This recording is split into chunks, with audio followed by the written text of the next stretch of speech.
Ladies and gentlemen, that's Alon Maytal, the composer and orchestrator of that song, which is our theme song. And if you hear that, you know you're listening to Storyville at WPVM LP in Asheville, North Carolina, 1037 on your dial, and globally at WPVM.org. Folks, I am so happy to introduce to you a friend and a very, very special storyteller. Kristin Pedomonti specializes on unpacking and exploring complex, layered topics so we can more easily understand, communicate, and connect with each other. She also believes, and folks, this is important, kindness to everyone, no exceptions. Kristin is a National Storytelling Network International Storybridge Award recipient for her work across cultures. She's performed in 20 countries, 20 countries on 5 continents. And folks, this is important. Her favorite country that she's performed in is Iran. She's going to tell us a lot more about that. Kristin is a published author. The book is called A Bridge of Stories. She's a storytelling consultant at the World Bank, and she's founder and facilitator of Steer Your Story. Let me change that. Steer Your Inner Story. It's a recovery from trauma program based on narrative therapy practices bolstered by the master's program at the University of Melbourne. Kristin is the recipient of the 2018 Madam C.J. Walker Award. And I'm going to get away from some of the prepared stuff and just tell you from my heart that Kristin's enthusiasm and her service as an ambassador of hugs makes her so special at a time which we all could use a boost and a hug. Kristin, I'm so proud, honored, and happy to welcome you to Storyville. Welcome aboard. Thank you so much, Chuck. Grateful to be here. Thank you so much for asking me. Well, believe me, it is absolutely my honor and the honor of our audience who will be listening to you. By the way, I like your background, all the lights and the purple and pink and the globe with purple lights around it. Thank you. I like a little twinkle. So Well, I have to tell you, I'm sure after an hour, people will realize you bring a lot of twinkles to everyone else. So, what brought you into storytelling? How'd you begin this journey? oh gosh. So a very long time ago, in the before time, I was a kid who read every book in her elementary school library. So stories were a way of being transported to different places. I grew up in a family that did not travel. I think we went on 2 vacations my entire growing up years. And books were a way to go anywhere in the whole entire world and explore different cultures and different ways of being and also really explore not only different ways of being culturally, different ways of being in your everyday life. And I don't know why, but just popped into my head, Pippi Longstocking was one of my childhood heroes because I thought it was so neat how she really lived on her own terms and did all kinds of just fun, silly, different things unapologetically. You know, she just lived in this different way. So with stories, it began with stories on the printed page as a way to see things differently, maybe more broad than my own backyard. And as a college student, there was something at that time called readers theater, which I think in a way is maybe was like a precursor to storytelling because, and I saw your head nod, it's for those who might not be familiar with this, it was combining theater with current events and really was a lot like storytelling in that the idea was by combining literature, theater, and current events, maybe we could talk about topics that otherwise we wouldn't talk about. At least that's how we did it in the college I went to. I went to Kutztown University. It's just a small state school in Pennsylvania. And that really opened up my eyes to how stories across perceived differences could connect us and we could see humanity and commonality underneath all of that. So it sort of planted a seed. And then I did various jobs. And at one point, I fell into, totally by accident, being what Simon Brooks calls a feral children's librarian. What that means is a children's librarian who didn't come from a schooling background. It was, in my case, I ended up going to the library one evening and I brought a friend along and I was reading children's books out loud. And the director of the library came over and said, "Would you like to tell stories to children?" I said, "Oh, that sounds like a lot of fun." And she said, "Could you start tomorrow?" I was doing ovarian cancer research at that time, and my schedule was really flexible. And my next day, I didn't have any appointments. So I said, I can. And she said, "Great, and we can pay you too." I was like, "That's fantastic." And so they hired me on the spot, and it ended up evolving that job, not only doing story hours with the kids. And this, by the way, was in a small town library in Red Hill, Pennsylvania, in an area where I'm going to give some context about the area. So in an area where in about a span of 5 years, 3 factories had shut down. So unemployment was really high. And about 20 minutes away in Boyertown, Pennsylvania, was one of the largest KKK populations in the entire country. So I share that context because one of my goals at that library was to expand the vision of those children and their parents beyond their own backyard. It was an area that was really homogenous. It was mostly white folks. And so sharing stories, having the opportunity to share folk tales with these little kids, and then transport them, where might your imagination take you? What ways of being might you see? And for the parents too, it was really stealth in a way because I was really trying to get the message to the parents. And how do you sometimes do that? You do that through the children. And then the parents hear it too. So that position evolved into doing all the programming for little bitty kids all the way up through age 18.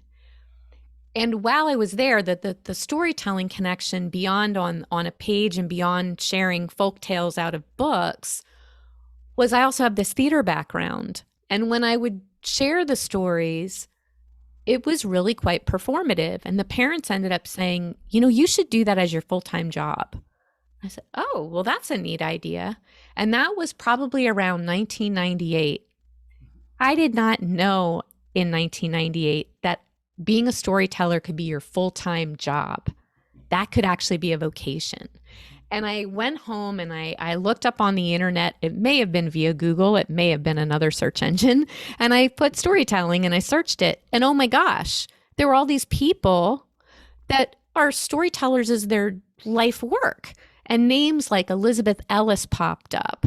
Names like Laura Sims, Bill Harley, I think even Connie Reagan Blake, who I know was on the show recently. These names popped up and I started looking up, what kinds of things were they doing? Oh, wow. That's what I want to do eventually too. So it took several years because I also really like this library work. It was an amazing job. My commute, I lived in the apartment building next door, which was a converted factory, as was the library. So my commute was like 3 minutes. and getting to know all the families and seeing with my own eyes how stories were opening up their perspectives. It was really powerful. So in the storytelling part, to move back to that aspect was through encouragement, not only of the parents, but of my boss at the time, Ella. She had said, you really need to spread your wings and you need to try this out. You keep talking about being a full-time teller. You've got our blessing. We think you should just go for it. And so like I said, it took a while to make that choice. And I had built up quite a following with local libraries and schools just by putting myself out there. And I would send out, this was back in the day when you would send flyers in the mail. Does anyone remember that? And postcards? Some of you still do it actually.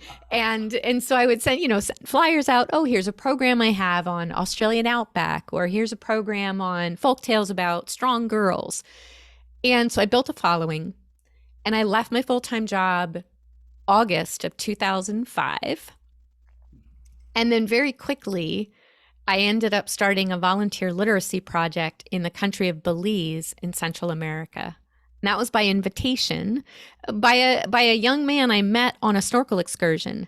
The moral of the story is talk to strangers. Because you may be amazed at what unfolds. Talk to strangers. Yeah. Wow, you're just that what you just said struck so many chords with me. First of all, talking to strangers. I'm an extrovert, a networker. I've never met a stranger that I couldn't talk to, and usually they walk away and say, "Boy, is he strange."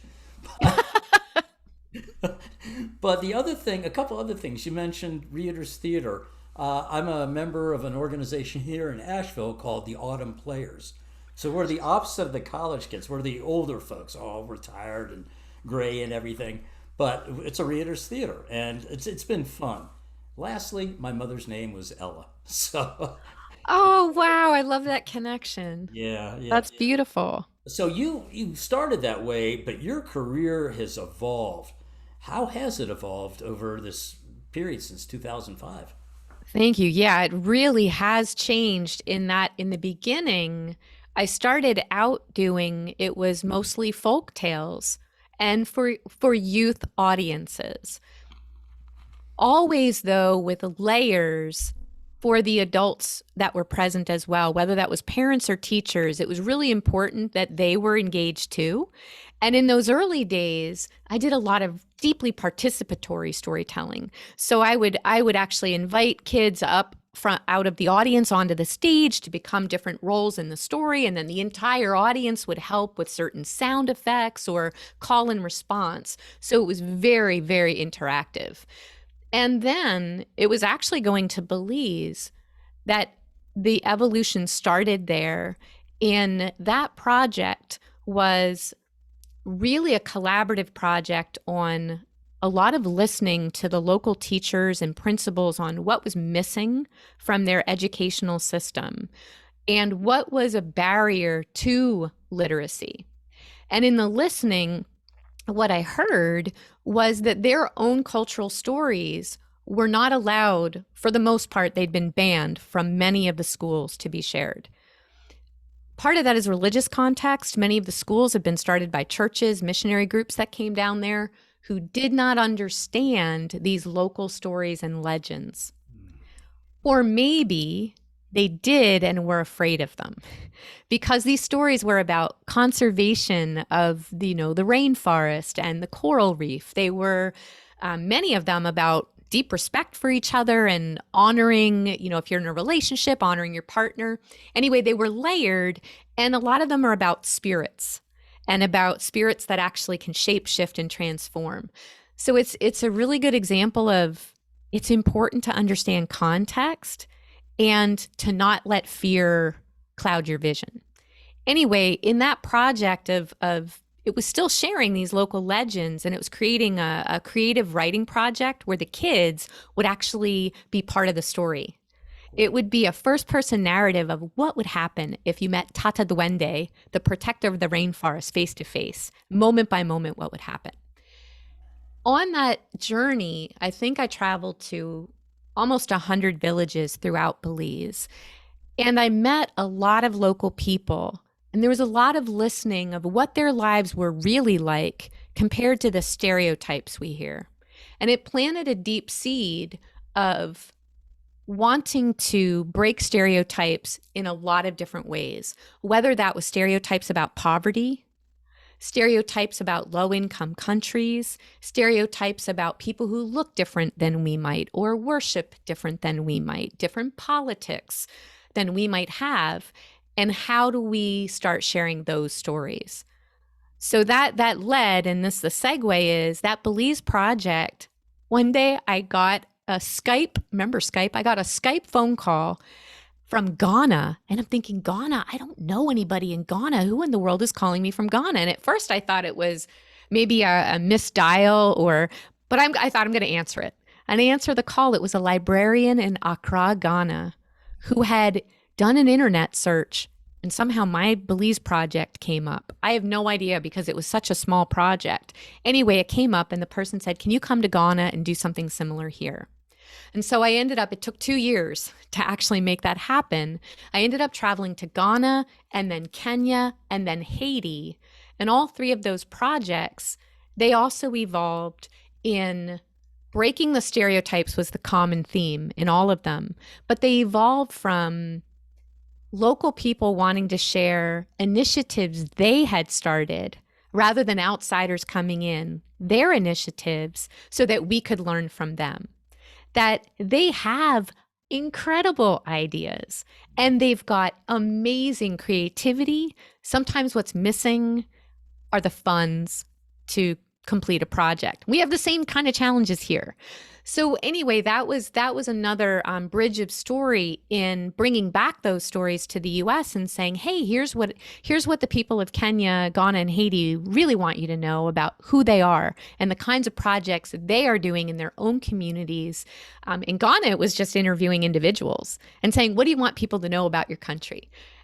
And that was interviewing folks like taxi cab drivers and university students, one of whom, maybe I'll share a story later, maybe we'll circle back, but the evolution, just to continue that. So that inspired me so much on, wow, what other kinds of personal stories are out there where we're making assumptions about people, and sharing personal stories can build that bridge and can break that assumption.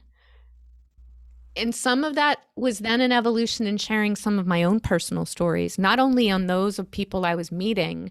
I'm very, very transparent about my own different brain chemistry.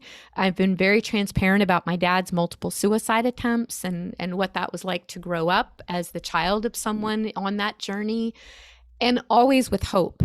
You know, it's that idea of, as dark as things may get, light, maybe that's why these twinkle lights are here, is their reminder, light generally comes back, almost always comes back. I also want to honor, sometimes it doesn't. For my dad, that light never came back for him. And I do want to honor that and acknowledge that. I think that's important. So the personal stories evolved too. And I might stop there because there's sort of some other layers. But I realize I've been yapping for a while, and maybe you wanted to say something, so I just Well, Kristen, this is about you. It's not about me. And you're not yapping. You are sharing such interesting parts of your life. There's another interesting part of your life that I have to ask you about. You infiltrated the World Bank. Are you a bank robber?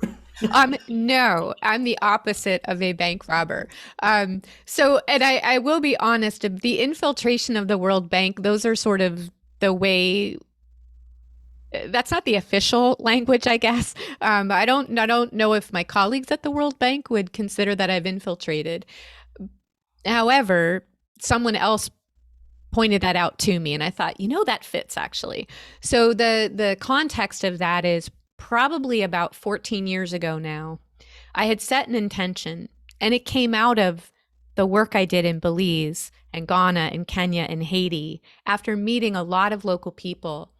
And I heard horror stories about organizations like the World Bank. Honestly, I heard the same things about Peace Corps and about the UN.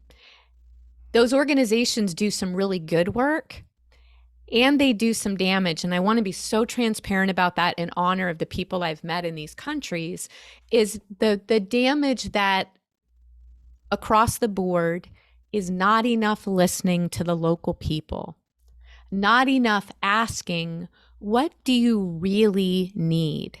And how can we really support your initiatives? That's changing over time. I want to honor that too. And I want to restate, these organizations do good work too. So the infiltration of the World Bank was my curiosity of, what if I can be of service of different stories being told within the World Bank? Because many of the stories they were telling were also not in honor of the people they're in service to. So it would be things like, oh, this is poor Juan, and in Juan's village, they have no electricity. Isn't that sad? Oh, poor Juan. He can't see to do his homework. And we, the World Bank, are so awesome, and we have funded an electricity program, and we've brought in electricity to his community. Much rather, I'd like to hear the stories of, and this is a true story, there's a kid named Kevin who at age 12 had figured out how to make a battery using spare parts that he pulled from garbage. And he made a battery, connected it to lights, and he created a strobe light effect that would chase the lions away from the cattle. He ended up going to MIT through another program, a summer program, where he learned all different kinds of engineering and ways to build things. That's the kind of story I want to hear, because it honors Kevin and his skills and his abilities rather than putting him in a position of someone who has no ideas of their own.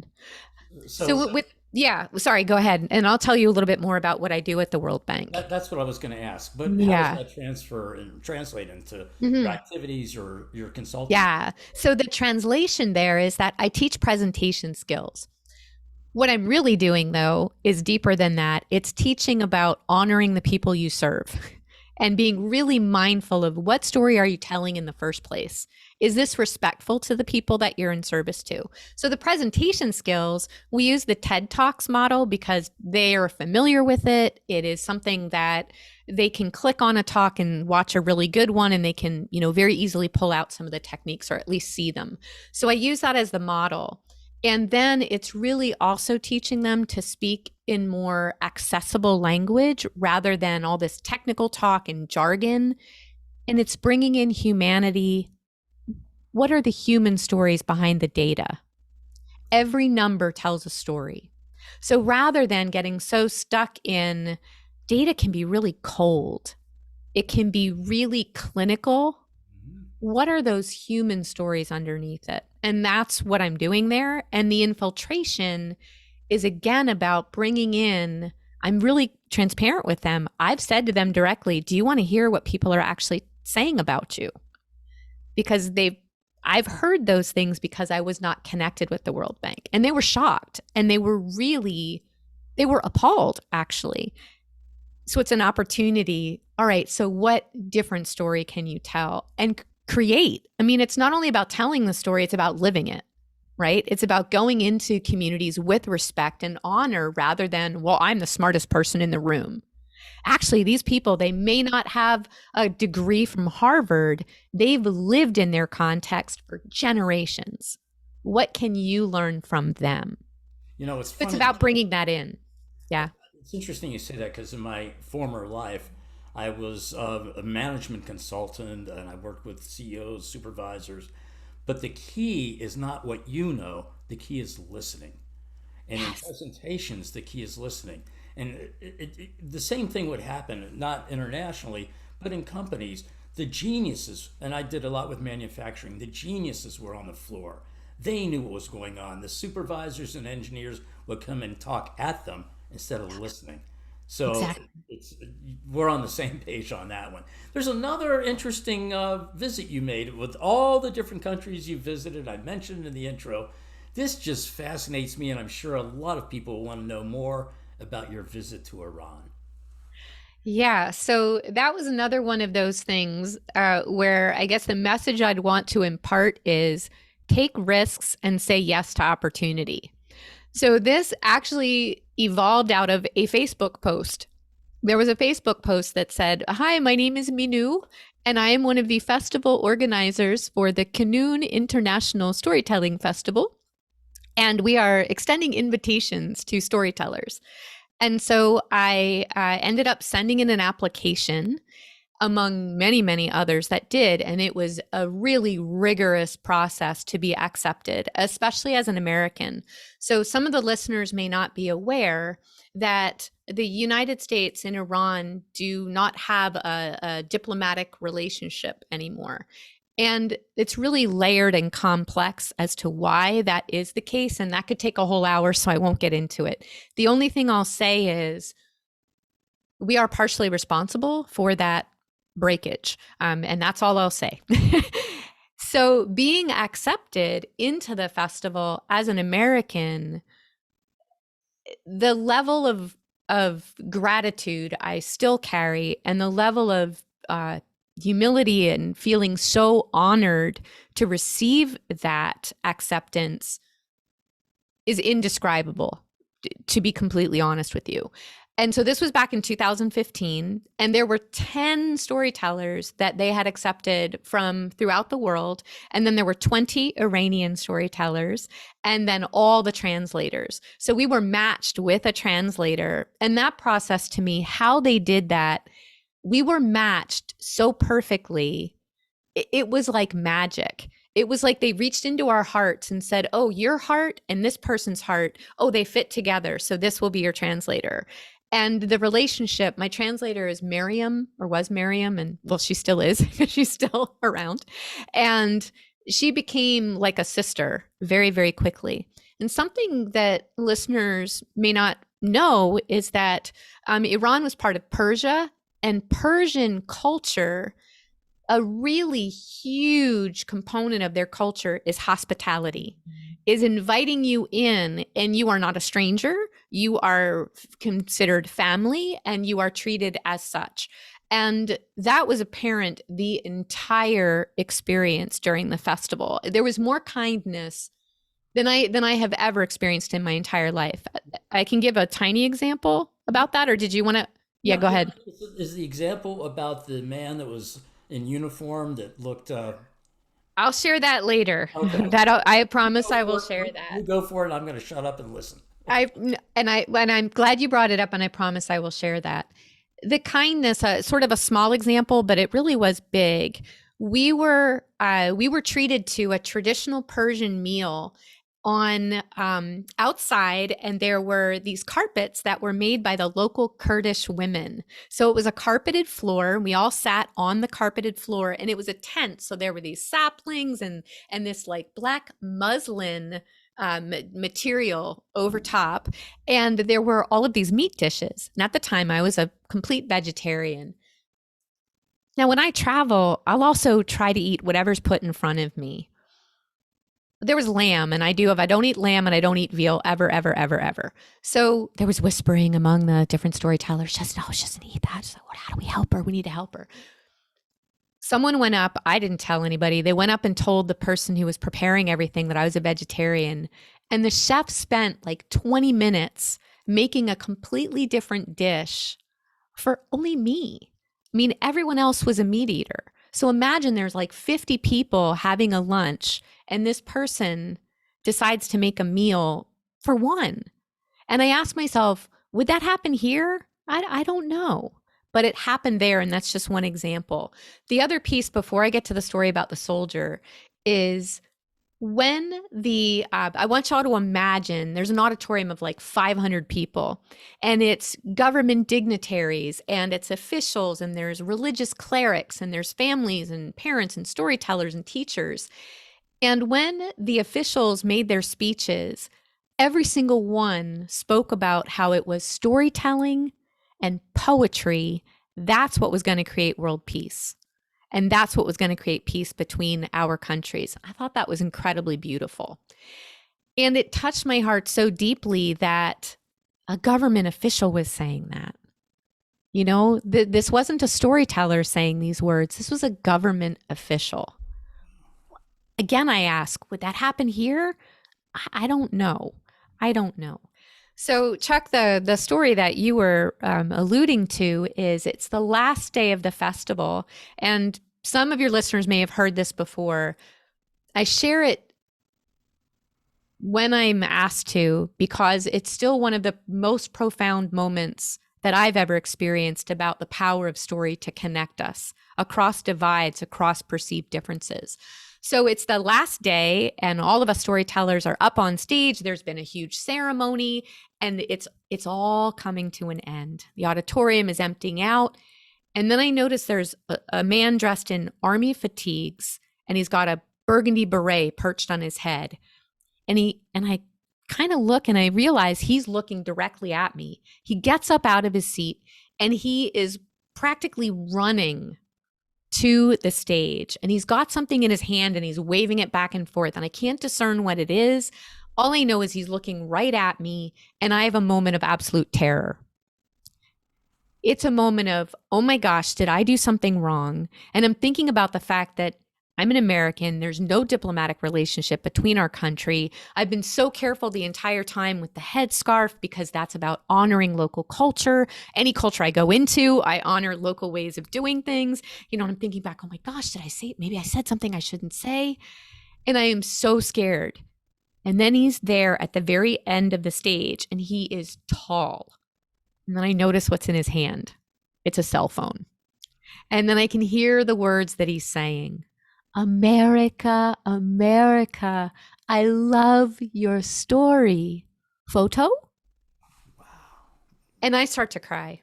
I just start to cry. And my translator, Miriam, turns to me and she says, Kristin, why are you crying? This is so beautiful. That's exactly why I'm crying. This is how story connects us. This is the power of story, that an Iranian male soldier would want to take a picture with a female American storyteller. This, exactly as the dignitary had said, as the government official had said, this is how we build peace. This is how we do it. And Kristin, you are constantly doing that. When you travel, I refer to you as the ambassador of hugs. Mm-hmm. One of your favorite things is going around and hugging people, just being you. But I was so impressed hearing that story from Iran, because what it does is it allows us to open up our minds. Instead of having a closed mind and a set of information that can't be nudged, that has to be the way it is. Instead, what you just experienced opened up your mind, and by telling it to others, you're opening up others' minds. What a gift. I wanted to share something about that. You just brought to mind exactly that unfolding in real life. I was in Southern Virginia probably about a year after going to Iran, and I was doing storytelling and a house concert. And it's through a dear friend of mine, and she lives in a really small town in Southern Virginia called Halifax, near South Boston. And the group was, I would say it was mostly women, maybe in their 30s, 40s, 50s, age range in this small town. And when I started sharing the stories about Iran, I noticed the body language of two of the women, and their hands went into fists and their jaws were really tight. And so I stopped and I paused and I said, I want to acknowledge, I want to appreciate and acknowledge, and I want to understand what's going on for you right now. And so they started to share some of the things they had heard about Iran from the news that they were watching. And then, this is really important, I didn't tell them that wasn't true. What I said was, instead of negating what they're feeling, I said, wow, I can appreciate how that would be scary to hear. And then I said, my personal experience in Iran, I'd really like to share that with you, what I saw, what I experienced with my own eyes. And media on all sides sometimes only tells us a small part of a story. We're not hearing the whole story. And I really hear what you're saying too, and how scary that must be. So it's that idea of not, of building that bridge in that moment. And I'm not saying that as some heroic account. That's not how I mean it at all. I mean it entirely from the heart. It was an opportunity to acknowledge what she was thinking and feeling, and then to share, and here's some of my experience. May I share this with you? And then she relaxed. And afterwards, and this is in the before time when we could hug. I miss hugs more than I can tell you. We hugged afterwards, and she became a Facebook friend. And so did the other woman, actually, and ended up, we would talk about things that we had different beliefs about. We could still talk about it because there was a bridge built, a bridge of compassion, a bridge of seeking to understand, what was going on for her and not shutting her down. So, and I'm really grateful for that. So it was listening again, building bridges, listening, caring about what others think, not just going in with blinders on so that you give your shtick or whatever, but instead you're listening, gathering, and expanding your mind as well as the other. I so appreciate that. So we mentioned narrative therapy. Could you describe what that is, and what about it draws you? What about it makes it so special for you? Yeah. Oh my gosh. Narrative therapy practices. I wish everyone could actually take a short course. So in a summary, narrative therapy practices honor the complexity and layers and context that create the life story, the narrative that each one of us carries and experiences. So I unpack that a little bit. So things like every one of us has a family of origin of some type.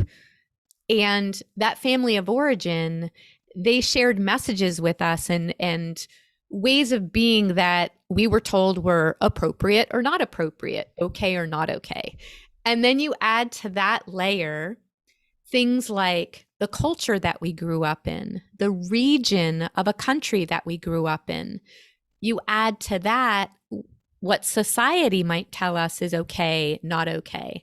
Then you add another layer of gender. What's okay for this gender? What's okay for this gender? And that's become a lot more fluid, which I think is really fantastic, actually.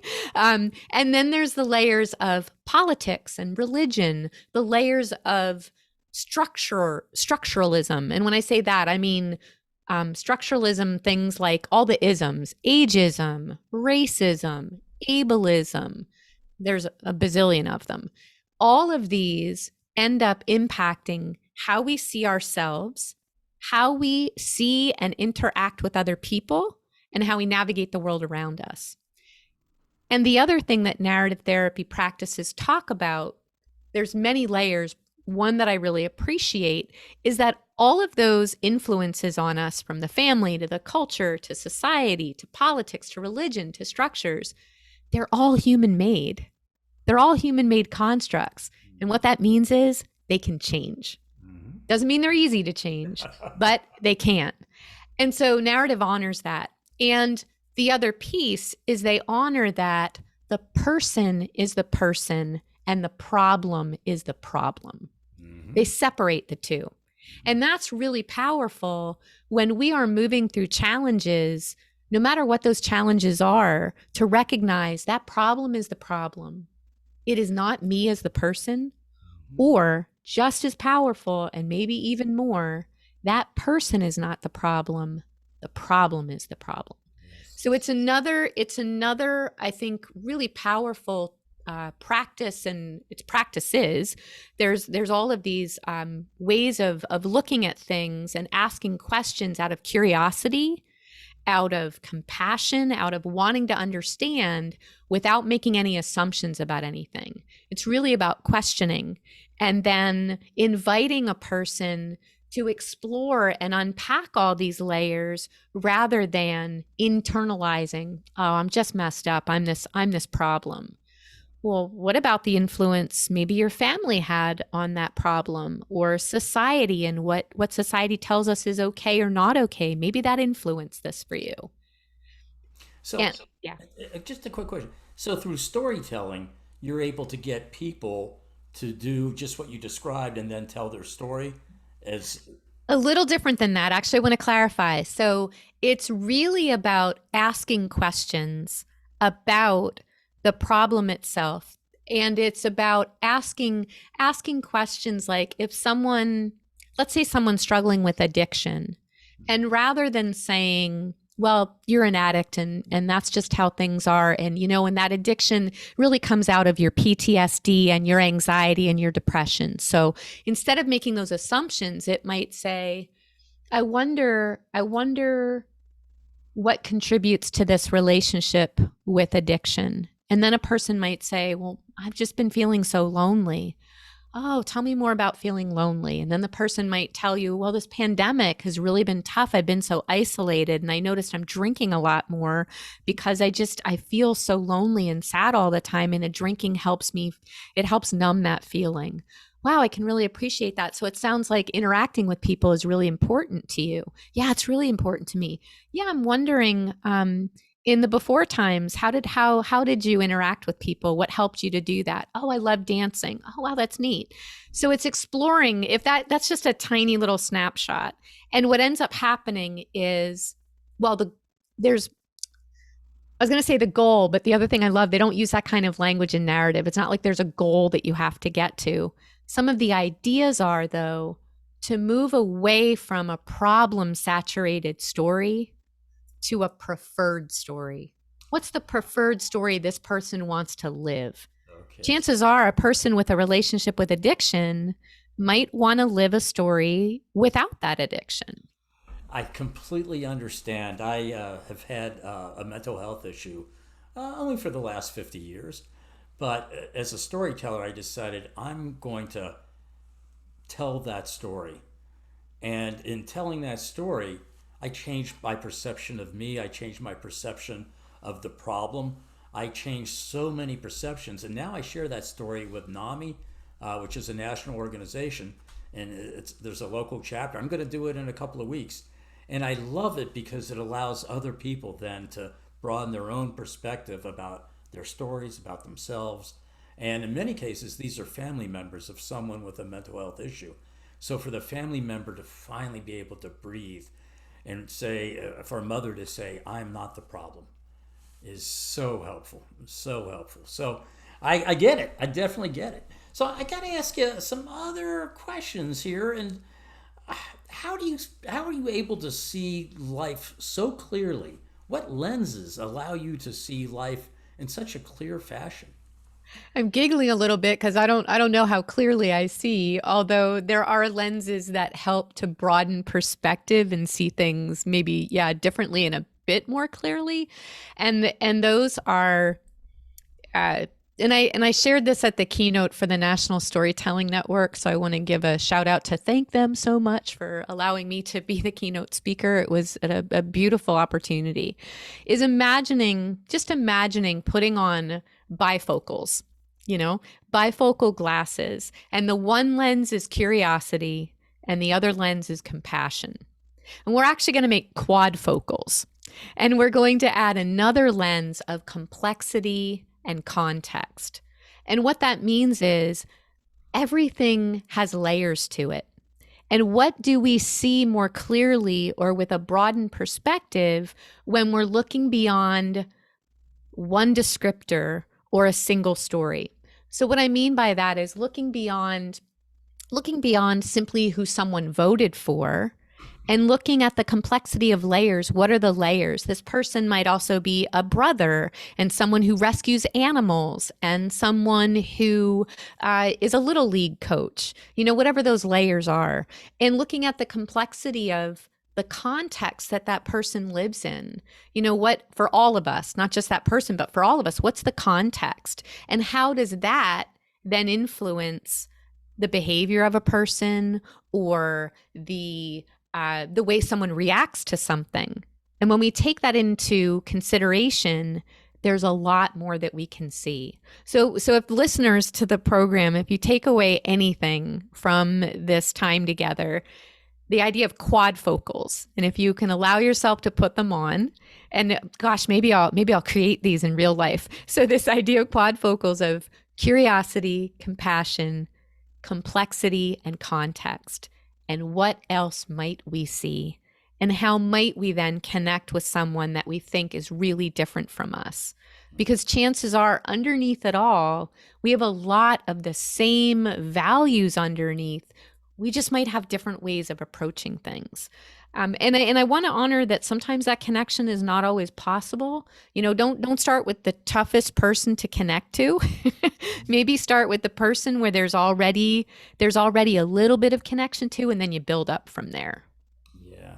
So it's all about connections through clarity. Yeah. By clear vision, you're able to connect better. Yeah. Well, you also have a tour, I believe, your Steer Your Story tour across the country. Could you tell us a little bit about that? Sure. So that was in the before time as well. And I wanted to share about this because it's another aspect of how the storytelling work has evolved over time. And this was in 2019 for 5.5 months. I got into my little tiny Honda Fit car, if you know, and I tell you the name because it's a really tiny car. And I traveled from Pennsylvania all the way across to Washington State. and then across Canada as well. And the tour, Steer Your Story, and it is Steer Your Inner Story. I added that word now because people were getting confused by the name. So it's using these narrative practices to investigate, to explore the story we carry in our own minds. We all have this self-talk and this story that we tell about ourselves. And it's influenced by all those pieces I shared just a few minutes ago, the family of origin and culture and gender and society, all these messages that were given. And Steer Your Story was really, or is really, about being the author, being the driver of our own story. And what if we get in the driver's seat of our story, and how might we change things? And we honor the roadblocks that sometimes we face. We honor the detours our life might take. We honor that we're always under construction, like many highways seem to be. And this tour was in working with people who were recovering from trauma. And that was a broad range. So I worked with women who were survivors of childhood sexual assault. I worked with survivors of domestic violence, survivors of war, of homelessness, of addiction. And the tour was put together through a Facebook post initially. I threw out a Facebook post saying, hey, I've got this idea, this program called Steer Your Story, and it's a recovery from trauma story. Do you know anyone who might benefit from this? And the tour evolved from people. I was down in Asheville. I was actually at Veterans Restoration Quarters, which is a beautiful organization. I felt so grateful. Susan Lindeman helped connect me there. And I was at a YWCA in Grand Rapids, Michigan. I was at 2 different organizations in Missoula, Montana. I was at a yoga studio in Calgary, and then out on Salt Spring Island. And a few churches in Skagit Valley, Washington State. So yeah, but again, it was, and the encouragement I want to share with listeners is, it was sort of crowdsourced. It was who needs this. And I'm also a person who couch surfs. I don't mind sleeping on the couch or in a hammock or whatever.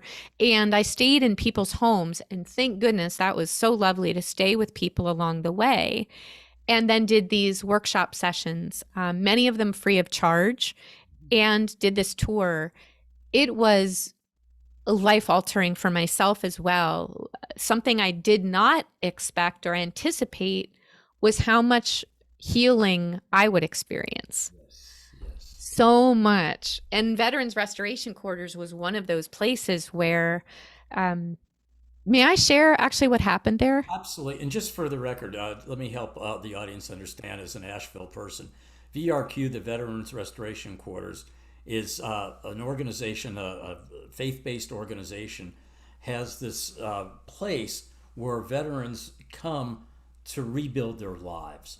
And people donate clothing so they can go on interviews. A lot of friends here volunteer to prepare the food and to serve the food. And just like you're saying, everybody that gives gets. So go ahead with your story about the VRQ. I love that you also have a connection to that organization. That's beautiful, and that you have so many friends involved there. So as Chuck was saying, it's an organization that really is about rebuilding, reauthoring lives of veterans as well. My dad was a Vietnam veteran, so that's my connection. And my dad was not able to rebuild his life. There weren't services like Veterans Restoration Quarters during my dad's lifetime. And so having this type of organization and being able to partner, to collaborate, and the Steer Your Story session, one of the activities that we would do, and I invite you to do this in this moment. So I invite all the listeners to bring to mind someone that you really look up to, someone that you really admire. And just for a moment, thinking about, what do you admire in that person? What are some of their character traits? What touches you about that person, or builds you up about that person? So just bring that to mind for a moment. And as you're doing that, I also invite you to imagine a room full of 30 veterans, all male. I'm the only woman in the room. And I asked them to bring to mind, at that time, I also used the word hero, because that's a word that many veterans connect to. So I asked them to bring to mind a hero. And it's the one activity where I asked everyone in the room to share one attribute of the hero they brought to mind, because it can be really powerful to hear those words. So the guys are sharing all these different attributes of heroes. They're sharing, they always got your back, and they're tenacious, and they don't give up, and they're really focused. I'm like, this is great. And we get to the very last guy in the room, and he's sitting by the door, and he very much, his body language shows he does not want to be there. And he says, my hero wears a cape. I said, oh, that's really cool, man. That's cool. And the guy next to him turns and says, what, your hero's Superman? And the guy shakes his head. He said, no, man, Darth Vader. Now, I hear your laughter, Chuck, but that's not what happened in that room. What happened in that moment, it was like the air got sucked out of the room. And around the room, you hear these whispers of, Darth Vader, dude, Darth Vader's evil. Dude, oh man, that's so wrong. And I realized that this guy, he is testing me. He's trying to see what I'll do. And I learned way back, middle schoolers are great teachers. Middle schoolers, if you go with what they're suggesting, you can have some of the most creative stories and creative writing in your lifetime. So they taught me, accept any idea. And I said, Darth Vader, yeah, cool, yeah. So let's talk about some of the qualities underneath Darth Vader's cape. Let's talk about that. And because I was concerned it might go a little bit further off the rails, what I did was I renamed some of the traits they had shared. And I brought in humor. I said, talk about a guy who's tenacious. Talk about a guy who never gives up. Talk about a guy who's focused. And the guys are now kind of laughing. And talk about a guy who didn't have the opportunity to heal. And he went dark. All the light was sucked out of him. And the guys are nodding their heads and like, yeah. And at that moment, as I'm looking around the room, something else happened, is I start to see my dad. And I see my dad in the body language, the slumped shoulders in some of the men's posture, the baseball caps pulled way down just above the eyes. And then I see my dad in the addiction that some of the men had shared they struggle with. And all of a sudden, I'm really lost in thought. And there's another guy in the back row, and he raises his hand. He says, ma'am, I've got something I need to tell you. And I said, yeah, sir, what is it? He said, ma'am, I just wanted to tell you your dad's here. Thinking, how did he know? And he said, ma'am, your dad's here in each one of us. And I just wanted to tell you, your dad is so proud of you. Your dad can see you and hear you. And I'm doing my darndest not to cry, because with this guy, how could he have known my whole life up to that point? Those were the words I wanted to hear from my dad. Your dad is proud of you. He hears you and he sees you. And he said, your dad can see you right now. I gather myself together. We wrap up the workshop together. And you had mentioned hugs earlier on, Chuck. That's something really important to me. In the before time, I would bring my free hug sign everywhere I went. And so at the very end, I stood by the door and I said, guys, there's no obligation, not at all. If you'd like to share a hug, here I am and I've got my sign. And so I stood at the door with my free hug sign up above my head. And over half of the guys stopped and hugged. And there was one gentleman who reminded me so much of my dad in appearance. So not only did I get to be seen by my dad or have that feeling, there was this moment of feeling like I hugged my dad too. It's incredibly powerful. Wow. Kristin, I'm trying to hold back my own tears in hearing that. It's such a special story. Just to be able to be with veterans and bring your father back and share the love from that experience. How powerful is that? Well, we just got about, maybe 4 or 5 minutes left, but we're dealing with a pandemic. We've been dealing with that. You are a hugger. And folks, let me just tell you about Kristin and hugging. Yes, she carries around a sign that says free hugs. She's used that sign all over the world, including in just a very brief example in France. There was a woman with a child who I believe had not spoken and or was afraid, and then you held the free hug sign, and then the woman asked you to hug her son, and from that he started to open up. Can you Actually, I wanna amend that. She didn't ask me.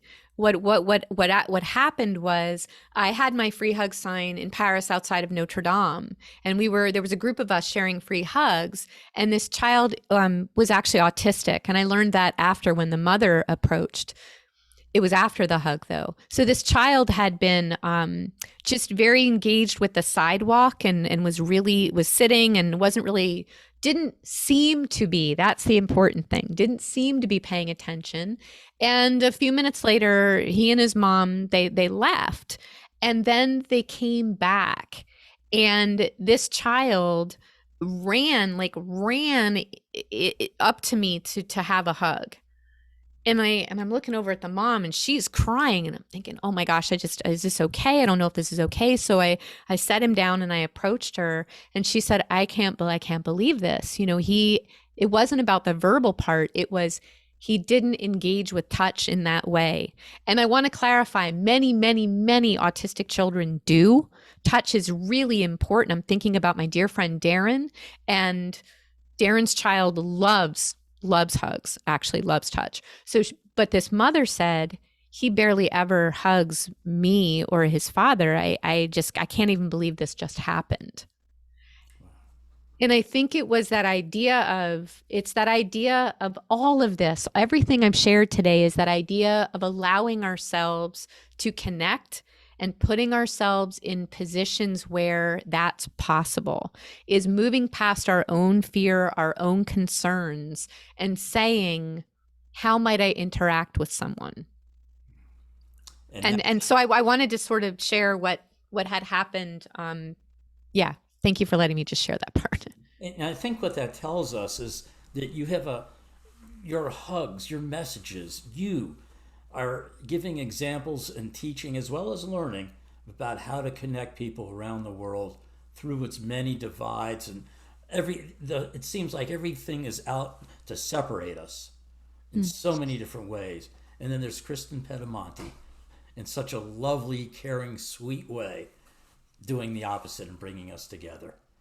And I want to say I'm not alone in this either. I'm not, it's not like I really don't I don't want this to be any kind of what sounds like a heroic account or anything like that. It's that other people also taught me how to be this way. I mean, I think of my grandmother who was kind to everyone.